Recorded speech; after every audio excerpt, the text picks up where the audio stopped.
Can you believe we only have 2 weeks left of the semester? Because we're getting towards the end, I just wanted to talk to you real quick about what to expect in these last few weeks. So next week, we have our group presentations and our individual papers that are due. And then the week after that is finals week, which means that this week is our last week for covering new material. All right, so I want to just sort of work backwards so that we know what things are going to look like.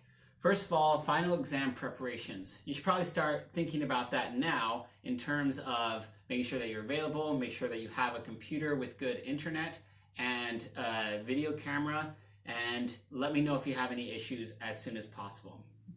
I was pretty surprised that quite a few of the class did not take the respondents quiz last week. So not only did you miss out on the points, but you also missed out on the opportunity of checking your respondents equipment. So what I'm going to do is I'm going to let you still do that. You can go ahead and take those. The quiz is still open for partial points. The reason why you want to do that is if you're going to have issues taking a test on respondents, you want to know that now, because when we get to the final exam, if you have issues, you're just missing out on your chance. So you want to figure that out on something that is worth 3 or 4 points rather than something that's worth 100 points. So please, even though it's already late, please go and take the respondents quiz in the last week's module if you have not already done so. All right, so that's going to prepare you for the final exam. Speaking of final exam, I am currently thinking that we're going to take that on Monday, the 4th of May. So the first week of finals. That way we can just get it out of the way. You'll have that whole week after your presentations to prepare for it. So Monday, the 4th of May is when we'll do our final exam, and that will be from 12:20 to 3:20. So you'll have a 3-hour block to do it, but the reason why I have everybody in the class take it at the same time is I know that you all are connected with one another, and we just don't want you to be tempted to call each other after the exam and give each other feedback. So we're going to take it on Monday. If that is going to be a problem for you, please let me know as soon as possible. All right, second big thing. So next week, our group presentations. What to expect here. So I will be emailing every single person in this class sometime either today or tomorrow to make sure that we are on the same page for times for those presentations.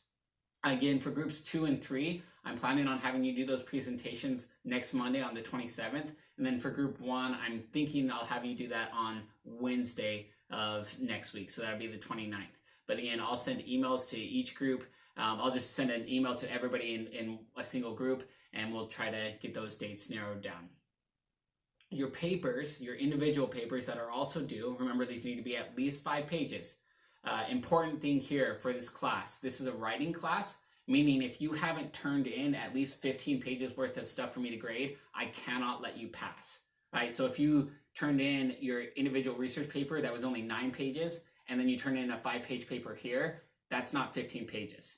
Right? So that's why our research papers needed to be at least 10, and this one needs to be at least 5. So 15 pages, double check, make sure that you turned in enough for both of these so that I can let you pass this class. I've also decided to shift that, and we're going to make those papers due next Friday, which is, I believe, the 1st. So the 1st of May at the end of day, those individual papers will be due. The reason I'm doing this is because a lot of people have expressed that maybe you want to see how well your group members do in the presentation before you completely analyze the communication in your group. So those will be due on Friday of next week.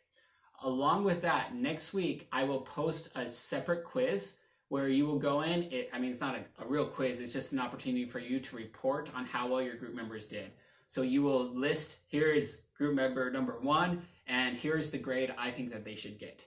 Group member number 2, here's the grade I think that they should get. And it'll just be at a scale of 1 through 10. So this person should get 10 out of 10, this person should get 8 out of 10, and I'll also give you an opportunity to explain why each member should get certain points. And then I'll factor that into your grades at the end of the semester.